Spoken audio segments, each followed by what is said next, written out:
Eh, Bien, seguimos con el programa. Tenemos una tercera presentación a cargo de Pablo Raceto. El título de su charla es Definiendo Pseudociencia, que va a encajar probablemente muy bien con lo que venimos hablando. Pablo es doctor en ciencias, él es magíster en filosofía, es licenciado en física, biología y filosofía, y es director del Instituto de Filosofía y Ciencias de la Complejidad, el IFIC. Entonces, en pos del tiempo, sin más preámbulos, adelante Pablo, por favor. Bueno, gracias Daniel, gracias a todos. Parto entonces por el tiempo. Bueno, el contexto ya casi no es necesario de mencionar, ¿cierto? Porque definir y clasificar las cosas es una cosa que, bueno, personalmente me gusta harto, y en el instituto nos dedicamos a eso como parte de algunas líneas de investigación, definir qué es la masa en filosofía de la física, qué es la energía, qué es la vida en filosofía de la biología, y esto es definir qué son las pseudociencias en la filosofía general de la ciencia. Este es un trabajo que tenemos con Simón Palacios y Claudio Daza, que como ustedes van a ver, le falta muy poquito, no está terminado, pero le falta muy poquito para terminar. Y explicarlo completo es difícil, y les voy a explicar un poco por qué.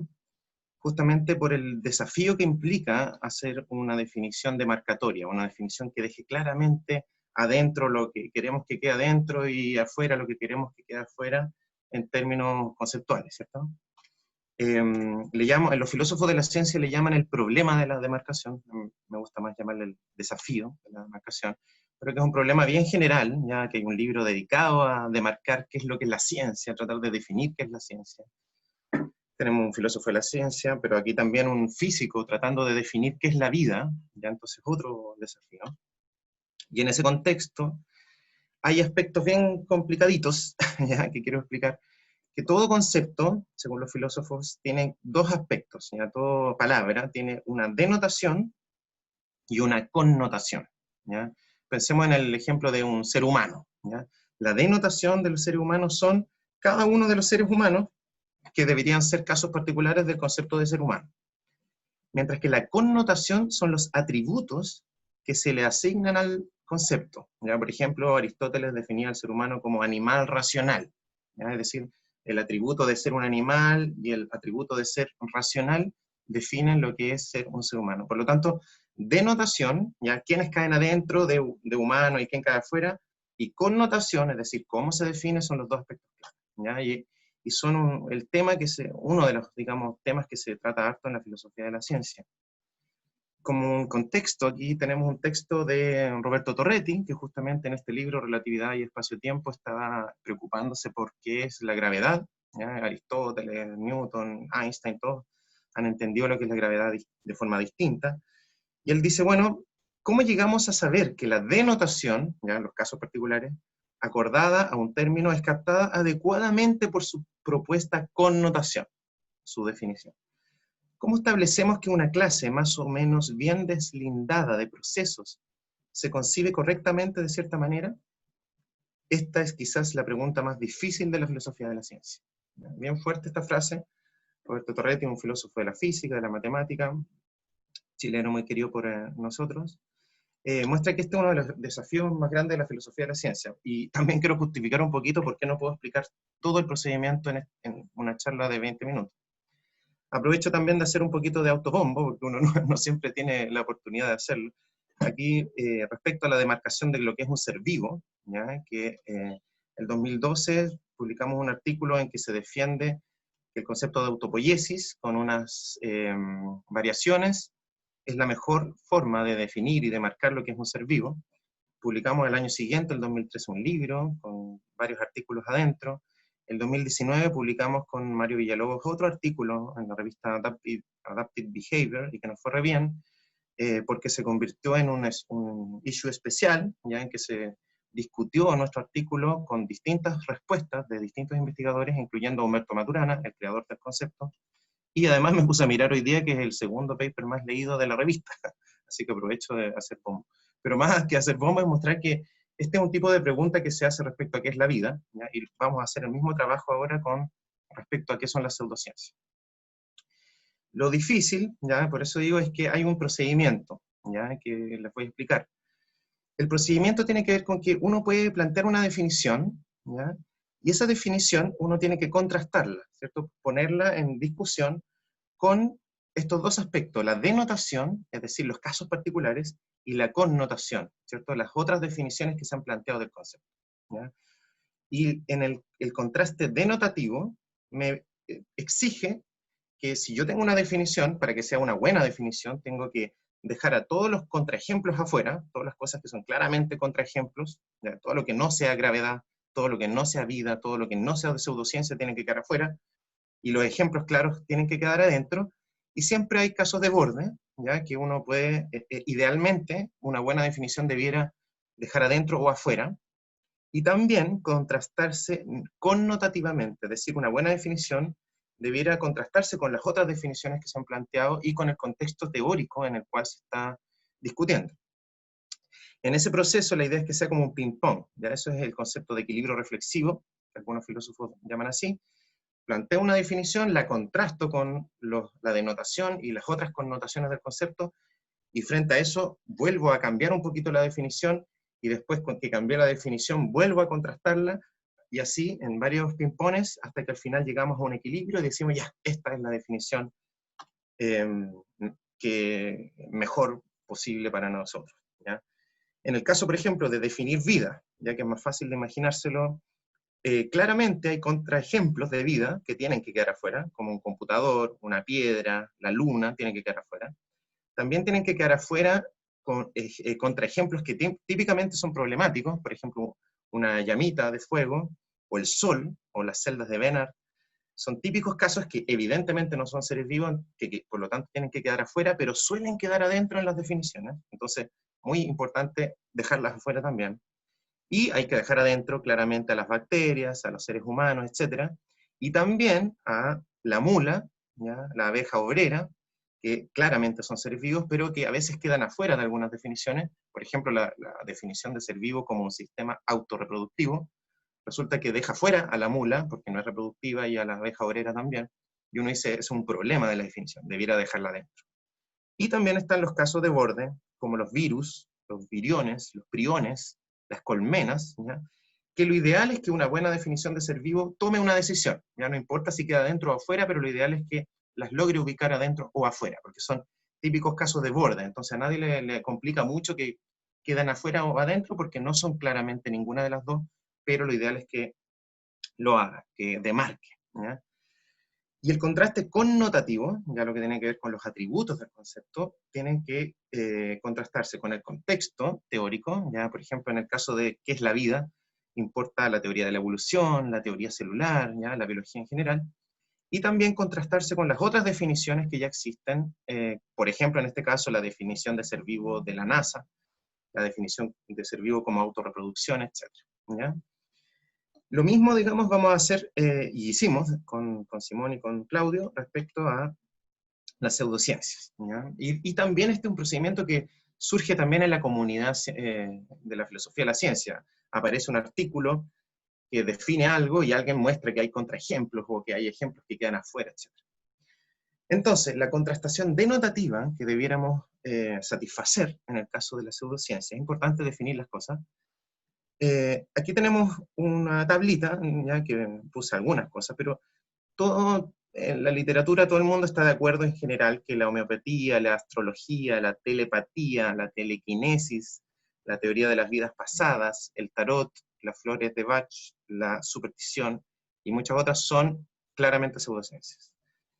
También que claramente son ciencias, la teoría de la evolución, la teoría de cuerdas, teoría de membranas, las puse ahí justamente porque son casos claros, pero a la vez son problemáticos, ¿ya? O sea que hay una buena definición debería lograr poner a la teoría de cuerdas dentro de lo que es ciencia, ¿cierto?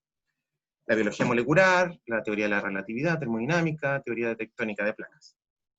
También una buena definición de pseudociencia tiene que dejar afuera a las ciencias obsoletas, ¿ya? Las teorías que ya están obsoletas, como la teoría de la Tierra plana, el geocentrismo, el flogisto, el calórico, la frenología, la hipótesis Vulcano, la química de Proust. ¿Ya? No espero que todos conozcan todos los ejemplos, pero algunos conocerán. Y también una buena definición de pseudociencia debiera dejar afuera a las no ciencias, ¿ya? A los casos claros que no son ciencias, como la literatura, la filosofía, la ética. Y los casos de borde, idealmente, una buena definición debería decidir si dejarla adentro o afuera de la pseudociencia, y ahí están la religión, el psicoanálisis, el marxismo, la acupuntura. Podrían haber más, obviamente, y podríamos discutir la tabla también. Por otro lado, una buena definición tiene que contrastarse no solamente con la denotación, ¿cierto? Que serían los casos particulares de pseudociencia y lo que no sería pseudociencia, sino con la connotación, es decir, con las definiciones que otras personas, otros filósofos de la ciencia, han planteado. Los clásicos son Popper, Kuhn, Lakatos, Reich y Bunge y Merton, que son las típicas definiciones que, a mi gusto, lamentablemente, lo que hicieron fue tratar de definir ciencia, y pseudociencia sería, bueno, lo que no es ciencia, ¿ya?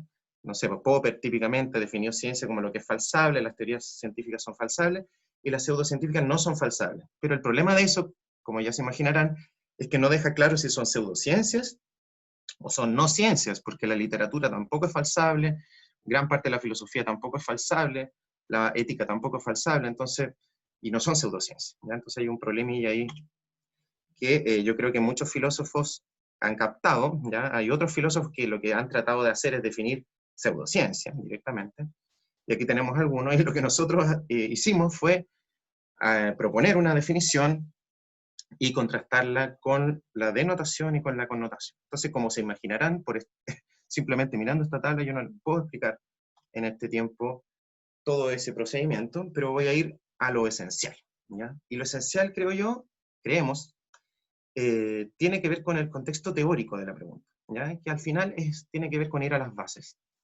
que tiene que ver con la pregunta de ¿qué es el conocimiento? ¿Ya? La pregunta por el conocimiento, ya esta disciplina que se llama epistemología, ¿cierto? Episteme significa conocimiento en griego, creada o fundada por Sócrates. ¿Ya? Sócrates se dedicaba en Atenas a molestar a los atenienses, esencialmente, ojalá a los más famosos y a los que más creyeran que sabían cosas, y esencialmente se dedicaba a dejarlos un poco en vergüenza y mostrarles que tienen opiniones acerca de lo que las cosas son, pero que no tienen una buena justificación, ¿ya? Justamente eso es lo que Sócrates se dice en ese dicho típico, solo sé que nada sé, ¿ya? Sócrates se da cuenta que esencialmente la gente no sabe cosas, tiene ideas, tiene opiniones, que incluso podrían ser correctas, pero no tiene un fundamento para ellas, y por lo tanto no sabe, dice Sócrates. Y Platón, ya en dos textos, Teeteto y el Menón, define, a propósito de Sócrates, ¿cierto? Platón, el maestro de Platón y Sócrates, define el conocimiento como la creencia verdadera con logos, ¿ya? Que se traduce como la creencia verdadera con justificación, con explicación, con una razón, ¿ya? Bueno, el resultado de esta actitud de Sócrates fue que lo mataron, ya lo mandaron a matar por ponerse por molestar esencialmente a todo el mundo con poder, pero él creó la epistemología con esto, ¿ya? Y la gran distinción clave para la epistemología aquí es la distinción entre el conocer y tener una opinión verdadera, ¿ya? Simplemente para ejemplificar, si un sujeto ese, ¿ya?, opina que en el departamento de arriba hay una silla blanca, y resulta que efectivamente hay una silla blanca en el departamento de arriba, esa persona tiene una opinión verdadera. Pero la pregunta es si es que esa persona sabe que hay una silla blanca arriba. Y normalmente lo que pensamos y lo que plantea Sócrates, y esencialmente lo que se convierte en la teoría tradicional del conocimiento, es que no sabe, que uno puede tener una opinión verdadera, pero si es que esa opinión no está fundada, entonces la persona no tiene conocimiento, simplemente tiene una opinión verdadera. Es decir, que el sujeto conozca una afirmación, que P, implica que el sujeto debe tener alguna justificación para afirmar que P, ¿ya? Si ese sujeto, ¿ya?, yo mismo, si yo creo que hay una silla arriba, la justificación podría ser, por ejemplo, que la vi, ¿ya? Fui al segundo piso, hablé con el vecino y me abrió la puerta y vi la silla, o el vecino me dijo, mira, y yo confío en el vecino y hay buenas razones para creer en él, y me dijo, sí, mira, me compró una silla, en fin. Pero hay que tener una justificación. Entonces la teoría tradicional del conocimiento lo que dice es que un sujeto, pensemos María sabe que P siendo una proposición, dicen los filósofos, una afirmación, María sabe que P, cuando y solo cuando se cumplen tres condiciones. María cree que P, es verdad que P, y María está justificada en creer que P. ¿Ya? Esta tercera cláusula, este es un tema clave para la filosofía, para la epistemología, pero esta tercera cláusula es la clave, ¿ya? Que María tiene que tener una justificación. Y este es más o menos el panorama de lo que se define como conocimiento, o la teoría tradicional del conocimiento, que dice que el conocimiento esencialmente son las creencias verdaderas justificadas. ¿Ya? Obviamente el tema de la verdad, y bueno, en fin, hay mucho que discutir acá, pero este es como el core de la definición típica de conocimiento. Y a la tercera condición hay filósofos que la discuten y dicen, mira, más que la justificación, lo importante es que la creencia de María sea confiable, ya que hay algún criterio para confiar en ella. Y hay filósofos que dicen que falta aquí una cuarta condición, ¿ya? Pero la tercera condición ya es tan fuerte, digamos, que quedémonos con eso suficiente. Y Sócrates mismo, de alguna manera, define también lo que es la sabiduría, ¿ya? A partir de un oráculo, en fin, un tema muy interesante. Él se da cuenta, o plantea, que la sabiduría consiste esencialmente en no creer que se sabe algo cuando se tiene poca justificación para creerlo. ¿Ya? Una persona sabia o una actitud sabia ante el conocimiento o ante las creencias es creer con alta convicción solamente las cosas que tienen alta justificación. Y las cosas que tienen baja justificación, no creerlas con alta convicción. Entonces una forma gráfica, ¿cierto? Que a mí me gustan los gráficos, sería ponerlo así, que el grado de convicción está correlacionado positivamente con el grado de justificación. De hecho, David Hume lo dice así. Dice, un hombre sabio proporciona su creencia a la evidencia. La evidencia es la típica forma de justificar las creencias. Entonces el sabio cree con alta convicción lo que tiene mucha justificación, mucha evidencia a favor, y cree con poca convicción lo que tiene poca justificación. Bueno, y uno puede, creo yo, clasificar a las personas, aquí está el crédulo, que esencialmente cree todo independientemente de la justificación que tenga. El escéptico no cree nada, sino hasta que haya mucha justificación, en fin, uno puede hacer como una especie de perfil epistémico de las personas. Pero ya sabemos que la sabiduría sería una especie de correlación, ¿cierto? Alguien que calibra su sentimiento de convicción con el grado de justificación. Entonces, ¿qué tiene que ver esto con la pseudociencia? Para mí el mensaje, la moraleja del tema de la pseudociencia tiene que ver con esto. Que hay creencias, ya hay cosas, por ejemplo, que una pastilla quita el dolor de cabeza o que licúa la sangre, etc., que tienen alta justificación y otras que tienen baja justificación, ¿ya? Y el problema con las pseudociencias, pongo aquí a este laboratorio no por algo especial, sino porque es el que más conozco aquí en mi entorno, y pongo a esta otra también, que son farmacias, digamos, de lo que se llama las ciencias farmacéuticas, y es lo que se estudia en las universidades, pongo aquí también casos chilenos, son las ciencias químicas y farmacéuticas, ¿ya? Que justamente lo que tratan de hacer es que la farmacéutica se base en conocimiento, en creencias de alta justificación, ¿ya?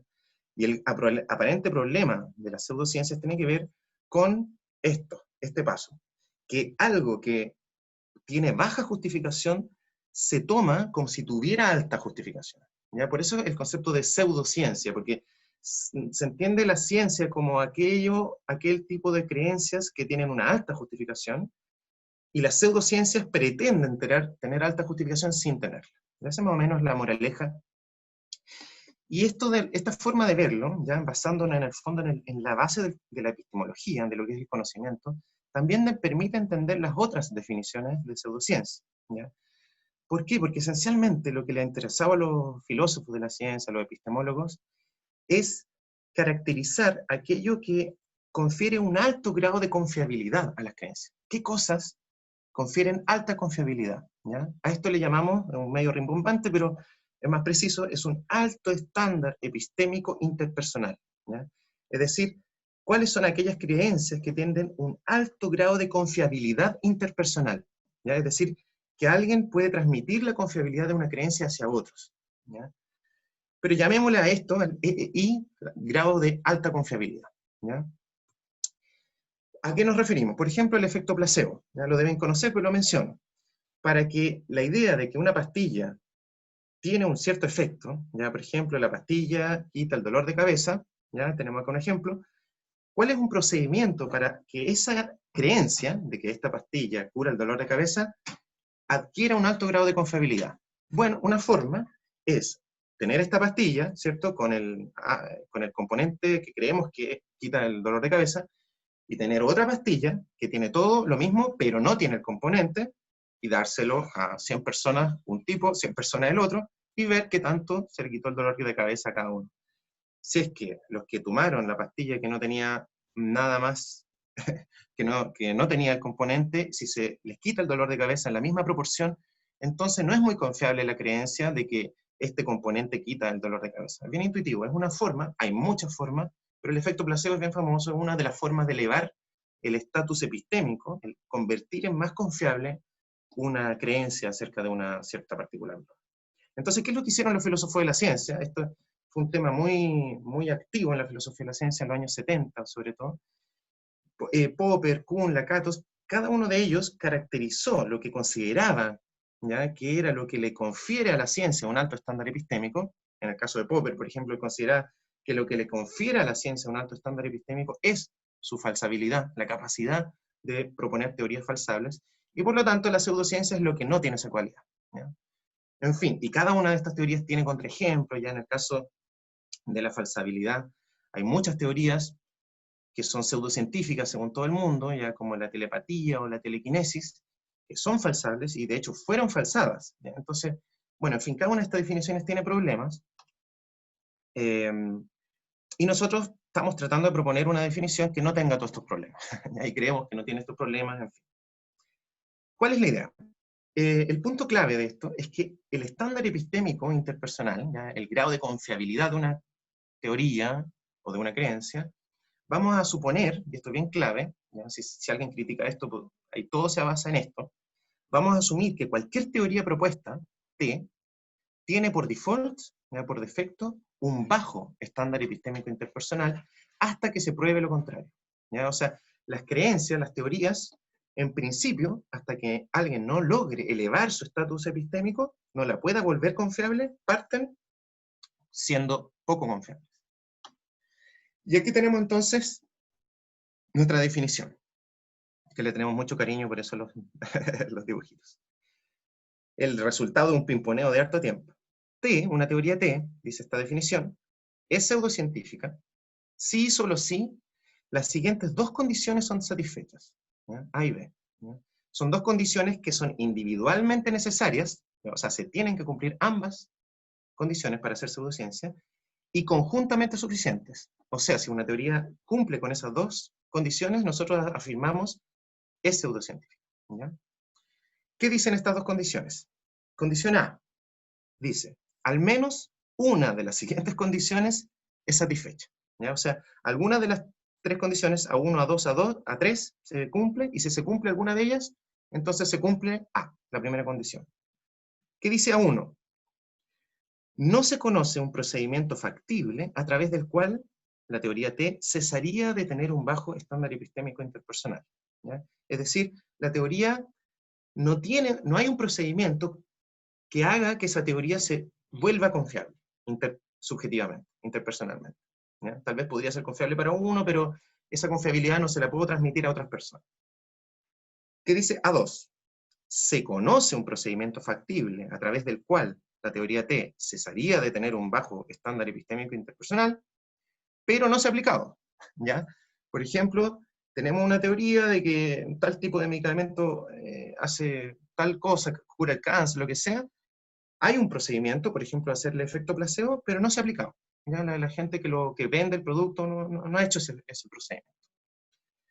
Y tercer caso, A3, se conoce un procedimiento factible a través del cual la teoría T cesaría de tener baja confiabilidad, ¿ya?, bajo estándar epistémico. Sin embargo, al ser aplicado, no lo hizo. ¿Qué significa eso?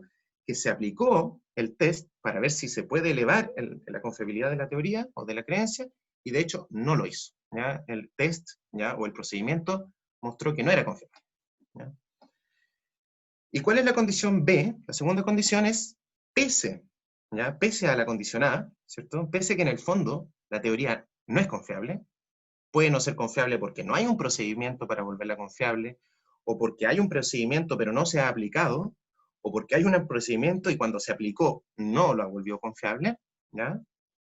Pese a eso, la teoría T se presenta como una teoría que no es poco confiable, ¿ya? O sea, es una teoría poco confiable que se plantea como no, o sea, como que si no fuera poco confiable. Esa es nuestra definición. Ya tiene cierta complejidad, pero al final es bastante intuitiva, justamente cuando uno ve que esto también nos muestra que esta definición nos permite clasificar las pseudociencias, ¿ya? Nos darían 3 tipos de pseudociencias según esta definición, ¿ya? Fíjese, todas las pseudociencias tienen que cumplir B, y deben cumplir al menos con A1, o con A2, o con A3. Las teorías, ya, que cumplen con B y con A1, ya les llamamos pseudociencia naif. ¿Ya? Por ejemplo, la teoría de las vidas pasadas. Aparentemente, la teoría de las vidas pasadas es una teoría que no existe un procedimiento, aparentemente, ya no existe como el efecto placebo, por así decirlo, no existe un procedimiento que permita hacer que esa teoría eleve su estándar epistémico, que se vuelva una teoría confiable. ¿Ya? No hay forma. Otras teorías, ¿ya? Las que cumplen con la segunda condición, le llamamos pseudociencia negligente. ¿Ya? Gran parte de la naturopatía, ¿ya? Que plantean muchos remedios, en fin, que curan ciertas enfermedades, se niegan a hacer efectivamente el test de placebo. Es decir, el procedimiento para elevar la confiabilidad de esa creencia está disponible, pero no se hace, ¿ya? Y por eso le llamamos negligente, ¿cierto? O sea, está la posibilidad de elevar el estatus epistémico de esa creencia, de esa teoría, pero no se hace, ¿ya? Y en tercer caso, está la pseudociencia negacionista, ¿ya? ¿Cuáles serían? Aquella que hay un procedimiento para elevar el estatus epistémico y ese procedimiento falla. Y efectivamente la teoría se queda con un bajo estándar epistémico. Por ejemplo, la telepatía, ¿ya? O la telequinesis. Se han hecho un montón de experimentos para ver si efectivamente hay gente que pueda transmitir los pensamientos o que pueda mover con su mente objetos a distancia, y cuando se hace esos procedimientos efectivamente no resultan. Pero aún así hay gente que mantiene la idea de que sí es una cosa confiable, por lo tanto es una pseudociencia negacionista. Entonces tenemos, bueno, lo que proponemos es que tenemos una definición, ¿ya? Según nosotros, mejor que las anteriores, y que además permite un poquito entender que hay distintos tipos de pseudociencia. Ya, obviamente quedan hartos temas en el tintero, ya, que podemos discutir ahí para los que quieran darle vuelta. Uno es definir, ya, porque queda la pregunta difícil, ya, o sea, una pregunta aún más difícil, que es, bueno, ¿cómo definir que una teoría tiene un alto estándar epistémico interpersonal? ¿Ya? Yo les dije eso con un ejemplo del placebo, pero nosotros queremos fundamentar un criterio general, ¿ya? Y este criterio general tiene harta complejidad. No sé si se las leo, ya se las leo, pero para que vean lo enrevesada que es y lo complejo que es discutir. Y obviamente podemos discutir. La leo muy rapidito. Dice, ¿una teoría T adquiere alto estándar epistémico interpersonal? Sí y solo sí. 1. Hay en principio diferentes tipos de justificación, J1, J2 hasta Jn, para teorías tipo T. 2. La evidencia usada para J1, J2 hasta Jn es accesible o reproducible y fue extraída y seleccionada sin sesgo de confirmación respecto a T. 3. Es posible ordenar epistémicamente los JI en una serie, desde el peor tipo de justificación al mejor tipo de justificación. Y cuarto, T es justificada por JI, donde JI es o uno de los mejores tipos de justificación. Es una cosa complicadita. Pero bueno, la moraleja, para terminar, al final, vuelvo a la moraleja, ¿ya? O sea, ¿cuál es el tema respecto a las pseudociencias, creo yo? No al hecho de que uno no tenga que comprar medicina homeopática, o tenga que prohibirse, o las farmacias homeopáticas o cosas así, sino tener claro, ¿ya?, que las pseudociencias son creencias o son teorías que tienen un bajo nivel de confiabilidad, ¿ya? Mientras se deje claro eso, ¿ya? Sí, desde el punto de vista de lo que Sócrates llamaba sabiduría, ¿ya?, la actitud sabia es no creer con alto grado de convicción en las pseudociencias, ¿ya? Sino que si nos vamos a mantener en un mundo de pseudociencias, jugar, si queremos sacarnos el tarot, ningún problema, pero la actitud de tener un alto grado de convicción respecto a ellas es una actitud poco sabia, ¿ya? Eso es un poquito, o sea, no hagamos eso, ¿ya? volvamos a, dejemos las cosas en su lugar. Esa es más o menos la moraleja. Muchas gracias. Gracias, Pablo. Mejor en el tiempo. No fueron 22 minutos, pero mejor en el tiempo. Súper interesante. Hay varios comentarios en el chat. Algunos de ellos empiezan un poco discutiendo la pertinencia de poner cada uno de tus ejemplos de ciencia y pseudociencia en la categoría en que los pusiste para ejemplificar. Creo que no tiene mucho sentido meternos ahora en eso, pero hay un Yo diría poco algo más. respecto a eso. ¿Ya? ¿Ya? ¿De acuerdo? Importante esto, que esto del equilibrio reflexivo es bien interesante porque efectivamente en este ping-pong, ¿cierto? Entre el ping-pong de la definición y las connotaciones podría ocurrir que alguna disciplina salga de la categoría de pseudociencia o una que estaba fuera entre. ¿Ya? O sea, esa tabla inicial es una tabla que, que es susceptible a ser modificada, así como la definición también puede ser modificada. O sea, este método ya del equilibrio reflexivo es un método recursivo, ¿ya? No hay nada estático, ¿eh? Así que, no sé, por ejemplo, hay gente que le gusta poner el psicoanálisis dentro de la pseudociencia. A mí me carga, yo no me gusta hacer eso para nada, y, en fin. Pero bueno, uno puede ahí discutirlo, ya, eso no es. Bueno, con eso acabas de responder una pregunta que está ahí, que mencionas el psicoanálisis un par de veces y no me queda muy claro dónde lo posicionas. Hay otra pregunta de Matías CF. Dice, no, perdón, sí, Matías CF dice, ¿qué pasa cuando la justificación solo es teórica? Pregunto por el caso de la teoría gravitacional de la relatividad, no, teoría general de la relatividad, cuando aún no se podía corroborar la justificación teórica. Ya. Bueno, la justificación teórica es una tremenda herramienta de justificación, ¿ya? En filosofía de la ciencia hubo mucha importancia del empirismo, ¿ya? Y que la confiabilidad de una teoría tenía que ver con su ajuste a los datos, ¿ya?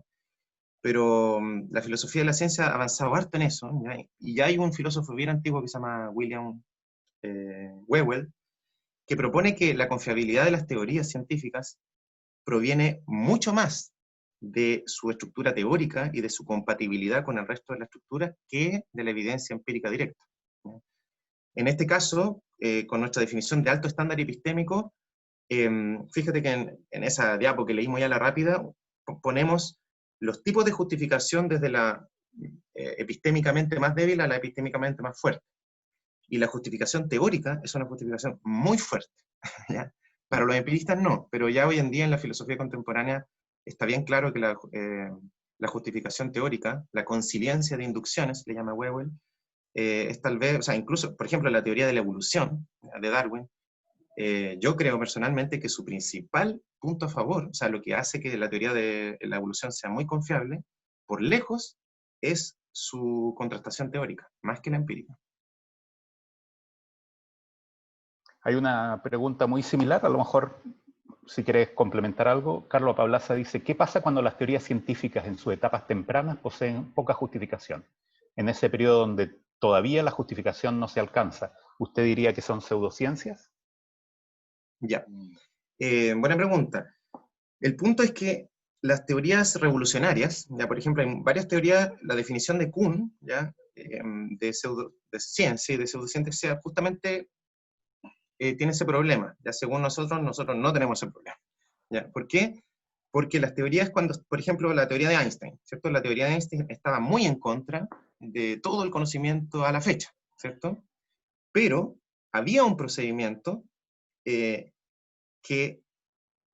justificación que muestra que la teoría de Einstein utilizó el mejor sistema de justificación a la fecha, ¿ya? Entonces, pese a tener en contra un montón de teoría en contra, por así decirlo, adquirió alta confiabilidad por el hecho de utilizar mecanismos que estaban disponibles para justificar con alta confiabilidad las creencias. No sé si eso responde a la pregunta. Yo creo que entrega buenos elementos. Hay hartos comentarios, algunos de ellos bien largos que ni siquiera he podido leer por estar poniendo atención a tu respuesta.